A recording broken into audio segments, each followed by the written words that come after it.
प्यारे भैयाओं, आज हम सब डाटा संचार की अवस्थाओं के विषय में जानेंगे, यानी डाटा ट्रांसमिशन मोड के विषय में जानेंगे।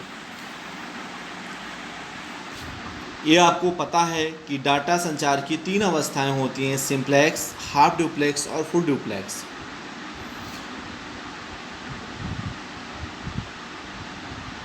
पिछले टर्न पर हम लोग सिंप्लेक्स के विषय में जान चुके हैं।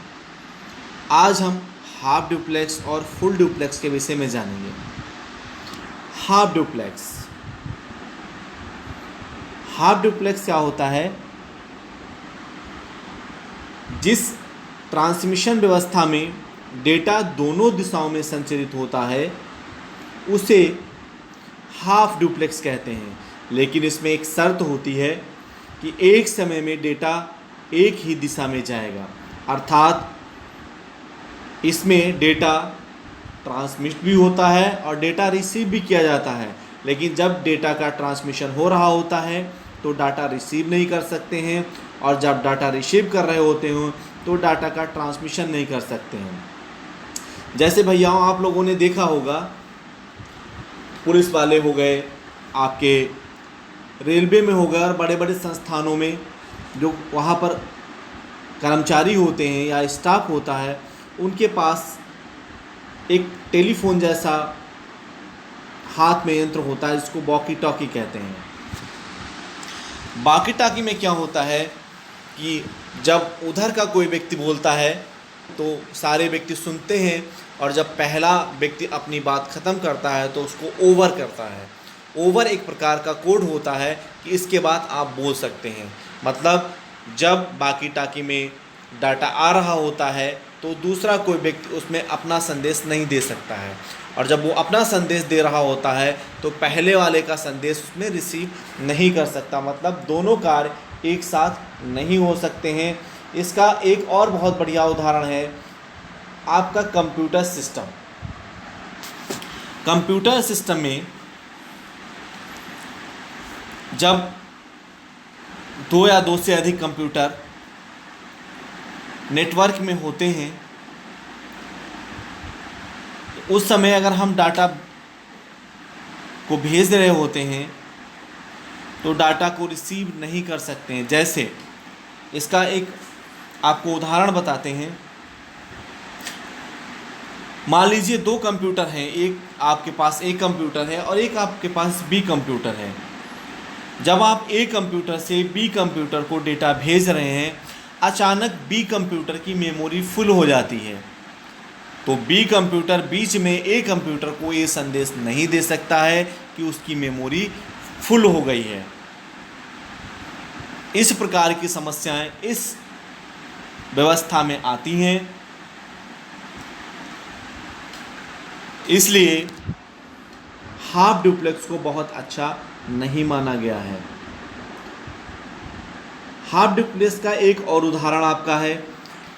आपके पास कंप्यूटर सिस्टम है और उसमें आपका एक स्कैनर युक्त प्रिंटर लगा हुआ है।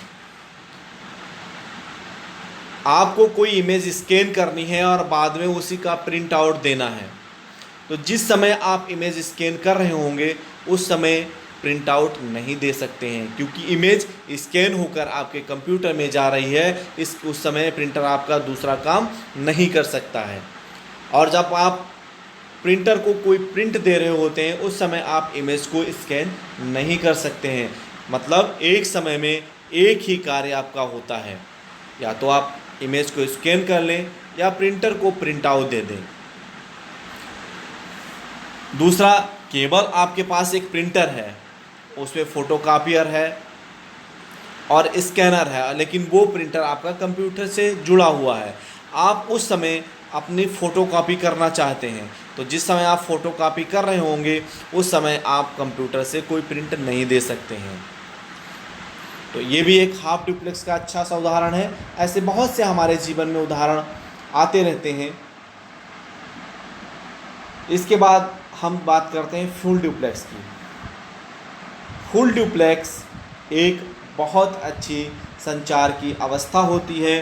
इस अवस्था में दोनों कार्य एक साथ हो सकते हैं। मतलब डेटा को एक समय में भेजा भी जा सकता है और डेटा को प्राप्त भी किया जा सकता है। अर्थात जो आपकी डिवाइस है वो एक समय में ही सेंडर और एक समय में ही रिसीवर हो सकती है। इसका सबसे अच्छा उदाहरण है आपका टेलीफोन कम्युनिकेशन। जब हम टेलीफोन पर बात कर रहे होते हैं या अपने मोबाइल पर बात कर रहे होते हैं तो दूसरा व्यक्ति भी कुछ बात करता है और दोनों लोग हम लोग साथ साथ भी बोल सकते हैं। तो हमारी बात उसको उसी समय सुनाई पड़ेगी और उसकी बात हमको सुनाई पड़ती है। ये टेलीफोन आपका फुल डुप्लेक्स का बहुत अच्छा उदाहरण है। तो भैयाओं, इस प्रकार से संचार की अवस्थाएं टॉपिक यहीं पर समाप्त होता है। इस टॉपिक को देखने के लिए आप सभी का बहुत बहुत धन्यवाद। अगर आपको ये टॉपिक अच्छा लग रहा है तो हमारे कमेंट बॉक्स में कुछ कमेंट अवश्य दें, और समस्याएं अगर हैं, इस वीडियो में कोई त्रुटियां हैं तो उसके लिए मैं क्षमा चाहता हूं, और आप लोग उन त्रुटियों की तरफ भी इंगित करें। साथ ही साथ वीडियो को लाइक और सब्सक्राइब ज़रूर करें। बहुत बहुत धन्यवाद भैयाओं। अब अगले टॉपिक के साथ एक बार फिर आपसे मुलाकात होगी।